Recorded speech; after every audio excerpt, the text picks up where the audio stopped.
بعض ګناهونه داسې دي چې دا نیک عمل دله ختموي، دا نیک عمل به دله ختموي. او په دې کې ورته یو حدیث ووایم او ډېر عجیبه حدیث دی. ثوبان رضی الله عنه حدیث دی، وایي ما د رسول صلی الله علیه وسلم نه اورېدلي دي لأعلمن اقواما من امتي، وایي ما ته د خپل امت کې داسې قومونه او داسې خلک معلوم دي یأتون یوم القیامه بحسنات، د قیامت په ورځ به ورسره ډېر ښې نیکیانې راځي، سمې نیکیانې به ورسره دا ټولې به راوړي. ښه دا نیکیانې به څومره امثال جبال تهامه. تهامه یو غر دی، غټ غر دی، وایي د دې غر مره نیکیانې به دوی راوړي. الله سبحانه وتعالی به دا نیکیانې د ده دا داسې والوځي لکه مالوچ چې الوځي، هباء منثورا، بلکل به له دا نیکیانې ختمې کړي. قال ثوبان، نو ثوبان رسول صلی الله علیه وسلم ته ووایي یا رسول الله صفهم لنا جلهم لنا، یا رسول الله موږ ته بیان کړه دا څوک دي، موږ ته اوصاف وښایه چې موږ ته ځان لرې ساتي. الا نكون منهم ونحن لا نعلم، داسې نه چې موږ هم په دغه کسانو کې او موږ ته پته نه وي.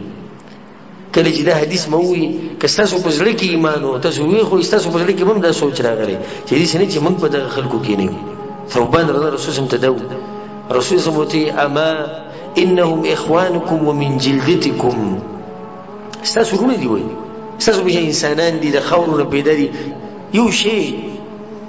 خو یا رسول الله څه وجه دی چې د دوی د دومره غټ غټ اعمال به تباه کېږي؟ دې سبب ته یې غوږ کېږده، دې سبب ته یې غوږ کېږده ته به اریان شي. او ډېر ملګري به دلته دا حدیث اول پرې راوړي. رسول صلی الله علیه وسلم وایي ولکنهم اقوام، وی په دغه قومونو کې مرض دا دی اذا خلوا بمحارم الله انتهکوها، کله چې دی او الله یوازې شي، یعنی د ده سره نور انسانان او مخلوق نه، نو بیا د الله د پولو خیال نه ساتي. دا حدیث ما ابن ماجه راوړی. مثال ورته دا درکړم، دا موبایل دی، دا غټ موبایل نه سمدار چا سره دی، په دې کې فیسبوک دی، په دې کې یوټیوب دی، په دې کې ټویټر دی، په دې کې واټساپ دی، په دې کې غټې قیسې. چېرته د پلار مخکې به کې فلم ګورې، چې کلي ته لاړ شي د بچو په مخکې به کې چې ته یوټیوب دې کولاو کړی دی چې انډیا فلم به کې ولګي، فیسبوک کې چې د غلط څه کتلي د بچو په مخکې، بچو په مخکې ګورئ. څوک د بچو په مخکې غلط څه ګوري؟ نه ګوري کنه. د استاد په مخکې، مولوي صاحب په مخکې خو بالکل نه ګوري کنه، د عالم په مخکې، شیخ په مخکې، نه نه نه نه. او چې کله دی والله یوازې شي او د شپې د تیاره راشي او د په ځان باندې کمبل لواړی، بیا یې کوي که نه یې کوي؟ بیا یې کوي. دی په خوله باندې دا نه وایي، دا خبره ته کومه چې دی ګوره په خوله باندې دا خبره نه کوي دا کومه چې زه کومه، خو د دې د حالاتو نه دا معلومیږي چې دی دا ویل غواړي، وایي په هر څه کې ما ته سپک چې دی هغه رب العالمین ښکاري، والعیاذ بالله. داسې دا یو سړی به ما ته وایي چې څنګه داسې دی؟ دلیل پې سره، دلیل پې دا دی که ده ته الله قدر کولی، الله په مخکې به دا ګناه نه وی کړی که نه. د پلار قدر ورسره شته دا به مخکې کوي؟ نه یې کوي که نه. د مور قدر شته به مخکې نه کوي، د استاد قدر شته به مخکې نه کوي، د بچو قدر شته به مخکې نه کوي، د رب العالمین په مخکې کوي، خو قدر یې نشته که نه.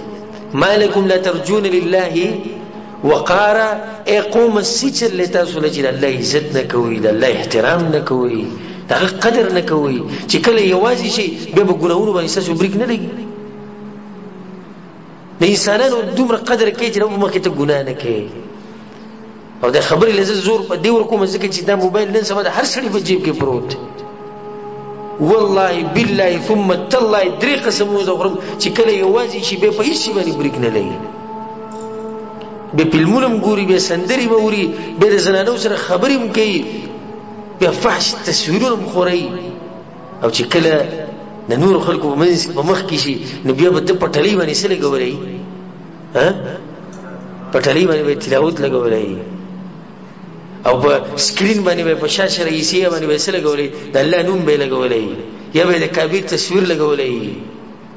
او رب العالمین په مخ کې عثمان بن عفان رضی الله عنه د هغه مبارک دا راځي چې ما چېرته د خپل عورت ته کته نه دي کتلي، ما چې اسلام قبول کړی. چا دې تپوس وکړو عثمان ډېر ګران کار دی نه، دا ټول ژوند ته تېره و، عورت ته نه ګورې، ولې نه ګورې؟ هغه ویل د الله نه حیا راځي، الله راته ګوري، زه خپل عورت ته څنګه وګورم؟ زه د پلار په مخ کې خپل عورت ته نشم کتلی، د مور په مخ کې نشم کتلی، د بچو په مخ کې نشم کتلی، رب العالمین راته ګوري، بس بیا حیا راځي. دا حیا د ګناهونو د لاسه ختمیږي بیا. او کله چې یو سړی یوازې شي د تقوادار او د نیک انسان، د ده یره د رب العالمین نه ښه ډېره شي، رب العالمین نه یره څه شي؟ ښه ډېره شي. او واقع به تاسو ته معلومه وي چې عمر بن خطاب رضی د خپل خلافت کې د شپې به ګرځېدو او د احوال به معلومول. نو په یو کور باندې تیر شو او په هغه کور کې یو جنۍ د خپل مور سره لګیا دی، پیو مبارکې هغه به د پی خرڅول. د مور ورته وایي چې لور دا پی ډېر لږ دي، اوبه پکې واچوه.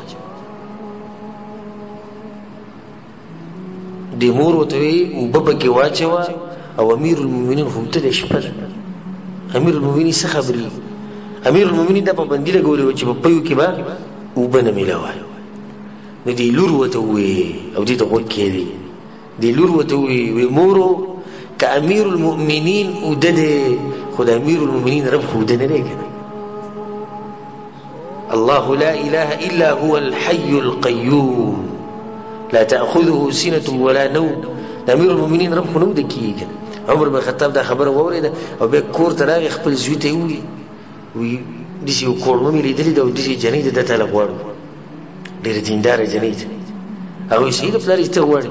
ویې غوښته دغه ښځه د الله نه یره وه که نه، په دې زنانه کې په دې جنۍ کې د الله نه یره وه.